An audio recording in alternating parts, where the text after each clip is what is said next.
C'est l'histoire d'un enfant originaire du Nord qui voulait aller à l'école comme les autres. Mais son enfance s'est transformée en calvaire. À 16 ans, il s'immole par le feu, là du harcèlement scolaire qu'il a subi. Brûlé à 72% le 8 février 2011, Jonathan Destin a passé 3 mois dans un coma artificiel et subi une vingtaine d'interventions. 11 ans plus tard, il est mort dans son sommeil à l'âge de 27 ans ce 20 août 2022, une terrible annonce que sa mère a faite sur Facebook. En disparaissant tragiquement, il laisse derrière lui des années marquées par la souffrance mais aussi un combat puissant contre le harcèlement, fléau des écoles.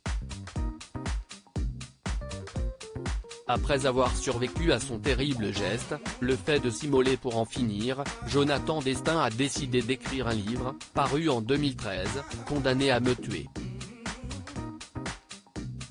5 ans plus tard, TF1 a dévoilé le téléfilm inspiré par son ouvrage, Le jour où j'ai brûlé mon cœur avec Michael Youn et Camille Cotin dans les premiers rôles. Quand le jeune homme a découvert la fiction nourrie par son vécu, il a confié aux Parisiens, « C'est beaucoup d'émotions car c'est mon histoire. » Et cela fait remonter des choses. J'ai pu voir ce que mes parents avaient vécu quand j'étais dans le coma. Je savais qu'il avait beaucoup souffert de ce que j'avais subi et de ma tentative de suicide. Pour lui, le téléfilm permet de sensibiliser un large public à cette épineuse question et surtout, briser le silence. Quand le harcèlement tourne au cauchemar, une question émerge régulièrement, pourquoi ne pas avoir alerté ses proches?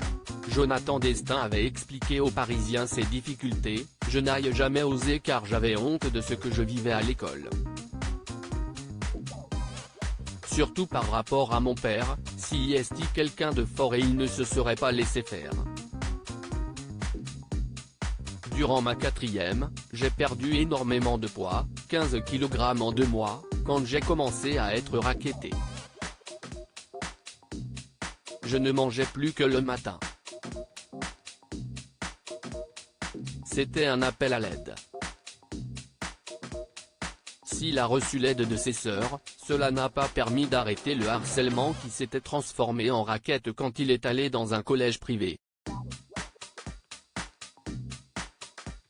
En interview pour WEO la télé des Hauts-de-France, Jonathan Destin avait expliqué que personne dans l'encadrement de son établissement ne l'avait aidé.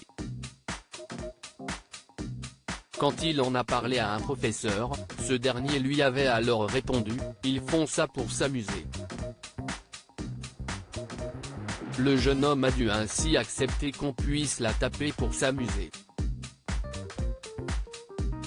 Les années ont passé et Jonathan Destin a pu se féliciter du durcissement de la loi contre le harcèlement et la formation des enseignants, surveillants et responsables d'école.